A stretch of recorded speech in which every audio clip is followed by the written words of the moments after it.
Degemermat dans ce nouveau podcast des mobilités. Willkommen, bienvenue. Aujourd'hui, on va aborder le thème du quotidien avec le fait de râler. Parce que ça, t'as dû le remarquer assez souvent dans ton car, c'est que ça arrive quand même régulièrement qu'on croise des clients ou même des collègues de travail qui ont l'habitude de râler. Et je me suis posé la question de savoir si ça avait un impact sur la santé et ce qu'on pouvait faire en fait s'il y avait des mécanismes pour essayer de faire en sorte d'éviter de râler, parce que c'est vrai qu'on a, c'est peut-être une spécificité française, on a nous l'habitude de râler, et je ne suis pas sûr en fait que ça ait vraiment un sens de le faire, en tout cas régulièrement. Et je te propose aujourd'hui en tout cas d'ouvrir un chapitre sur le fait de pouvoir arrêter de râler et de se dire que peut-être que même si effectivement râler c'est la norme, on peut peut-être essayer d'inverser la tendance. Mais justement, comment inverser cette tendance? Alors, c'est vrai que quand on râle, on a l'habitude d'exprimer ce qu'on veut pas, et la question qu'on pourrait se poser, c'est justement qu'est-ce qu'on veut? D'essayer de trouver des solutions en inversant les questionnements, c'est-à-dire qu'est-ce que j'aime pas, de se dire plutôt qu'est-ce que j'aime ou qu'est-ce que j'aimerais, pour essayer justement d'anticiper et puis de trouver, d'aller dans le sens de la solution plutôt que du problème. Et c'est vrai que souvent, le fait de râler, ça part d'un problème, et on se concentre, je trouve, pas assez sur la solution. On va tout de suite détailler le problème sans vraiment essayer de trouver de solution. Alors c'est peut-être un peu philosophique, hein, ça, je comprends bien. C'est juste que je trouve en tout cas, on prend beaucoup de temps à essayer de mettre en exergue les problèmes et pas assez de temps justement à mettre en avant les solutions possibles. Et souvent, ce qu'on essaye de faire justement, c'est de faire en sorte d'inverser cette tendance en essayant déjà de trouver ce qui pourrait aller plutôt que de chercher ce qui ne va pas.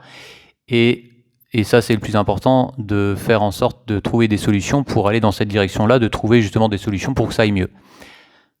Et comme on le dit aussi assez souvent, c'est que on met vraiment l'accent on met l'accent en fait sur des événements qui ne fonctionnent pas, ou c'est le cas aussi par exemple lors des réclamations, on a forcément beaucoup de réclamations lorsque ça ne va pas, et par contre on en a très peu, voire peut-être pas du tout même des fois quand ça va bien. Et après bon, c'est vrai que je pense que c'est humain, que chacun fonctionne comme ça, et que ça serait intéressant de faire en sorte en fait qu'on puisse orienter le sort de débat vers des sujets qui sont plus riches et porteurs. Donc comme je disais tout à l'heure, d'essayer de trouver des solutions et qui permettent en fait de répondre à notre besoin, et essayer de mettre en valeur aussi la gratitude, c'est-à-dire de mettre en valeur les choses qui vont bien et de rebondir là-dessus justement pour les problèmes, pour essayer de faire en sorte de transformer quelque chose qui ne va pas bien, de faire en sorte que ce soit justement bien qu'il y ait un problème pour essayer de l'améliorer ensuite. Alors par contre, c'est vrai que c'est important d'en parler, et le plus important encore, plutôt que de parler, c'est de passer à l'action. Donc c'est vrai que quand il y a quelque chose qui ne va pas, en général, des fois, tu as dû le remarquer, c'est vrai qu'il y a beaucoup de personnes qui ont tendance à passer beaucoup de temps à parler, à discuter de choses qui ne vont pas, et très peu de temps aussi à consacrer aux solutions. Et c'est vrai que l'idée, alors c'est vraiment un sorte de sujet philosophique, parce que l'idée c'est vraiment d'inverser la tendance en se disant que la solution elle est peut-être là, plutôt que de mettre en avant ce qui ne va pas, même si forcément pour trouver des solutions il faut déjà savoir ce qui ne va pas. Et ensuite, une fois que tu sais en fait ce qui ne va pas, et ça c'est le plus important, de trouver des solutions, donc de mettre en place des actions concrètes. Et c'est ça sur lequel en fait on doit prendre le plus de temps possible, c'est de passer à l'action justement pour mettre en place des solutions. Je vais te donner peut-être quelques exemples concrets pour vraiment avoir des situations en tête, parce que c'est vrai que c'est important aussi de voir ce qui se passe sur le terrain. C'est que, alors j'avais cité dans une vidéo il n'y a pas très longtemps le fait qu'une cliente était rentrée à bord du car et avait tout de suite mis l'accent sur le fait que j'étais arrivé en retard avec 3 minutes de retard par rapport à l'horaire habituel.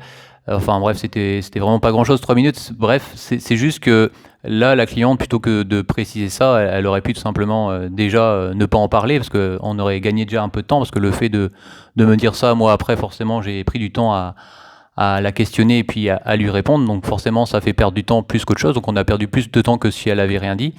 Et après, par contre, si elle avait dit plus gentiment et qu'elle avait pris son temps de s'asseoir, par exemple, juste à proximité de moi et de m'expliquer, tiens, vous êtes un peu en retard, est-ce qu'il y a une raison particulière? Et puis voilà, j'aurais expliqué et je pense elle aurait bien compris et ça aurait calmé les tensions qui peuvent être évitées, par exemple.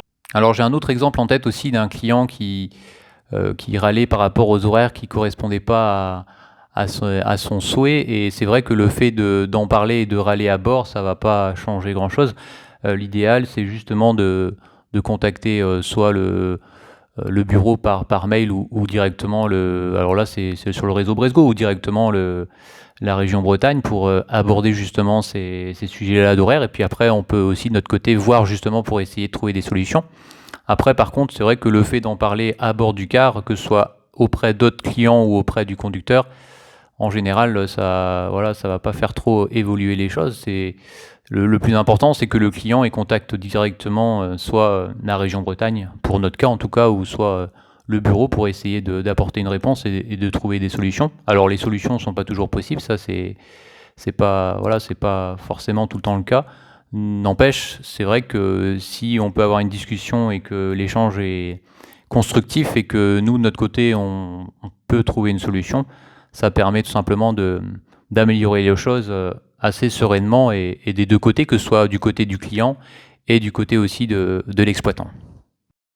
Pour terminer ce podcast, j'aimerais en quelques mots résumer un peu la situation sur le fait de râler que, en fait, on se rend compte que personne ne se sent vraiment bien en étant méchant ou en médisant. Et on se rend compte que, en revanche, lorsque tu dis des paroles qui sont positives, cela en fait fait du bien que ce soit en fait à celui qui t'écoute, mais aussi et surtout à toi. Et c'est important de le savoir, c'est-à-dire qu'au niveau de la santé, pour résumer, le fait de râler, c'est pas bon pour la santé. Et par contre, quand la personne parle de choses positives, c'est vrai que ça fait du bien à tout le monde. Donc je pense que c'est ce qu'on peut retenir de ce podcast. Voilà, je pense que j'ai tout dit. Et je te souhaite, comme d'habitude, une bonne route, une bonne réussite dans tes projets. Et à la prochaine. Allez, ciao!